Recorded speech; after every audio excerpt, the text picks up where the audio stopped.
Isang paalala, ang video na ito ay ayon lamang sa aking sariling pananaliksik. Hindi ko nais na pilitin ang sino man na maniwala sa videong inyong matutunghayan. Kung hindi kayo kumbinsido sa mga impormasyon at taliwas ang inyong paniniwala sa kaalamang aking ilalahad, maaari kayong gumawa ng sarili ninyong pagsisiyasat para sa inyong kakontentuhan. Ang videong ito ay gabay lamang sa mas malalim na kaalaman at pag-intindi at hindi gawa ng isang profesional. Naniniwala ako na malaya tayong magbigay ng opinyon at suhestyon bilang malayang mamamayan ng Pilipinas. Maraming salamat po. Hindi lang isa, kundi 2 gintong medalya na ang nasungkit ng ating pambato sa Paris Olympic na si Carlos Yulo. Halos tumambling ang sambayan ng Pilipino nang masungkit ni Carlos Yulo ang 2 gintong medalya mula sa 2 kategorya ng gymnastics sa Paris Olympics noong isang araw lamang. Hindi din naitago ng binatang kanyang saya sa milestone na kanyang na-achieve mula nang siya'y sumali sa mga ganitong klaseng patimpalak. Bilang tatay, nakaka-proud talaga po na makamit nila yung mga ganyang mga medals, lalo na ngayon po Olympics. Dati parang batang Pinoy, palarong pambansa. Ngayon may mga Asian Games. Ngayon Olympic po, medyo malaking liga na po yan. Nakaka-proud po kasi medyo international na sa training. Porsigido siya. Gusto niya makuha yung medals kahit po. Pangarap niya po yun, simula pa nung bata. Nakasabit siya sa ring, di pa niya alam yan. Wala pa siyang skills dyan na sa ring. First time ko po na makita yung sarili kong kapatid na nag-gold sa Olympics. Dati nanonood lang po kami ng sabay. 3 kami sa gym, ni Kaloy tsaka ni Eldro, bago siya mag-Olympics.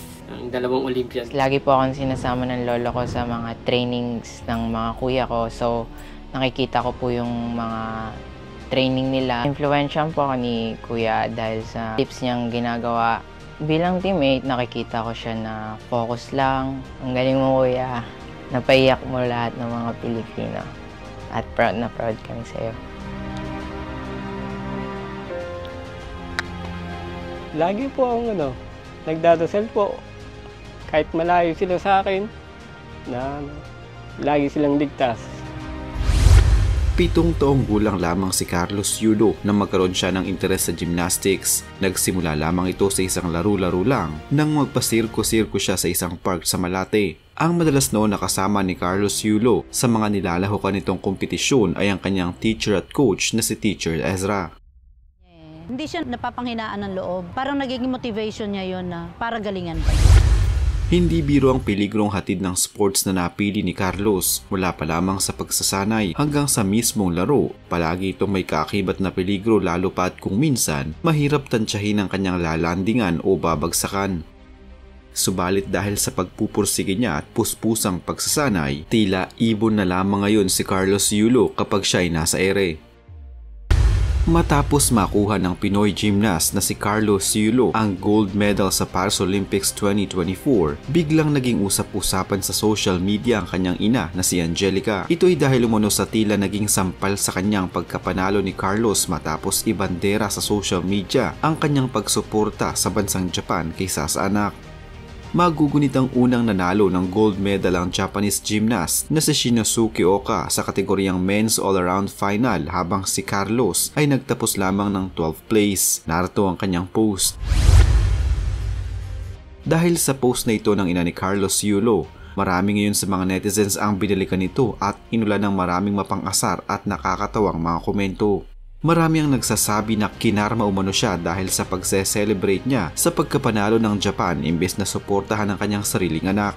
Ayon sa mga lumabas na balita, nagkaroon pala ng issue sa pagitan ni Carlos Yulo at ng kanyang ina. Itinakwil umano ni Angelica ang kanyang anak matapos malaman ng huli na nilustay ng kanyang pamilya mga naipon niyang pera bilang isang atleta. Yung tungkol sa pera nga na ninakaw ko, nilustay, winaldas sa luho ko. Sinabi ko sa kanila na walang halong katotohanan lahat. So kung sa ni Kaloy sa perception niya meron, sabi ko nga sa kanya, willing akong maglabas ng mga evidences, ng mga deposit slips na meron ako ngayon. Masama yung loob ko, parang sabihan ka ng anak mo na magnanakaw. Agosto ng nakaraang taon, inilarawan ni Angelica Yulo, ina ni Olympic gold medalist Carlos Yulo, na si Carlos ay isang konsumisyon na papatay sa akin. Naging judgmental daw si Angelica sa iba pa niyang mga anak. Gid niya na 3 lamang ang anak na itinuturing niya at hindi kasali dito si Carlos. Ayon pa kay Angelica, hindi daw siya kinakamusta ni Carlos. Dagdag pa nito na 3 lamang ang kanyang anak simula ng pinagbuntis niya mga ito. Sina Jorigel, Carl at Eliza lamang ang kanyang itinuturing na anak at hindi binanggit ni Angelica si Carlos sa public post nito. Oktubre 2023, muling nagpost ito matapos mabash ng netizen. Gate niya na may trabaho naman daw siya at mali ang paratang na pinagkakakitaan niya ang anak dahil sabi niya nagtatrabaho daw siya sa isang prestihiyosong pamantasan sa Maynila bilang admissions office staff ng Dean's Secretary at pagbida pa nito na siya at isang online businesswoman at breeder of champion. Kamakailan pinost nito ang isa pang anak na nag-eensayo sa gymnastic, ngunit wala itong post tungkol kay Carlos. Nang manalo ang pambato ng Japan, sinabi nitong Japan lang ang malakas, tila pagpaparinig sa anak na hindi nagustuhan ng mga netizen at muli itong binash. Isa pa sa tila'y kinagagalit ngayon ng ina ni Carlos Yulo ay ang girlfriend nito at ayon sa naging pahayag ng kanyang ina, ang girlfriend umano talaga ni Carlos Yulo ang naging mitya ng lahat. Nararamdaman daw niya na habang tumatagal ay inilalayo ng babaeng ito ang kanyang anak sa kanyang sariling pamilya.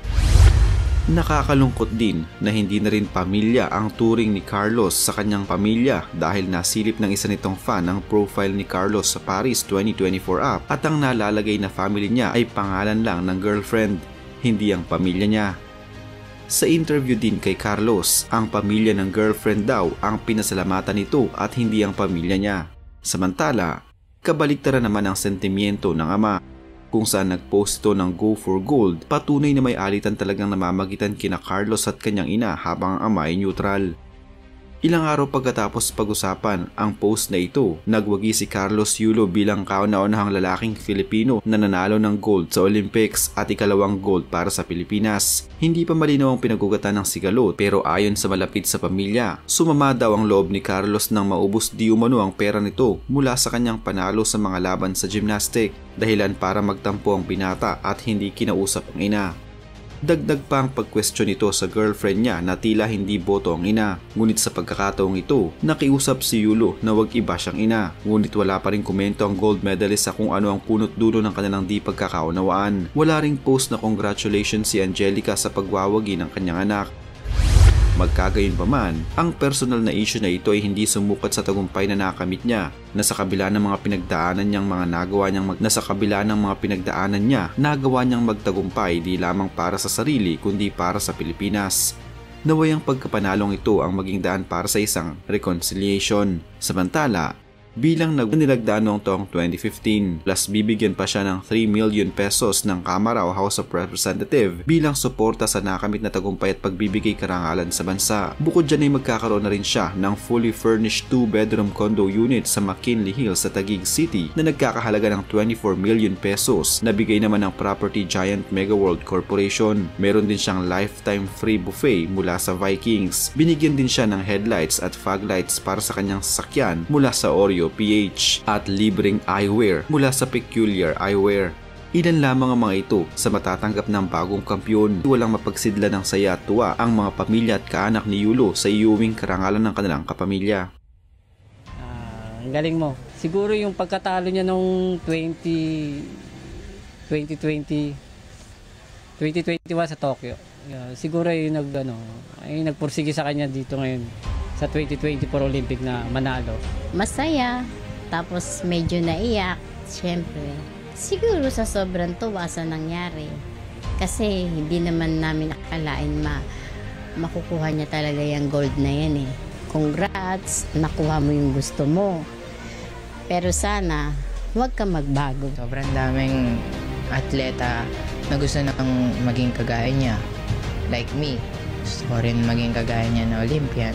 Siya na yung pinakamagaling sa buong mundo sa floor exercise, kilabot.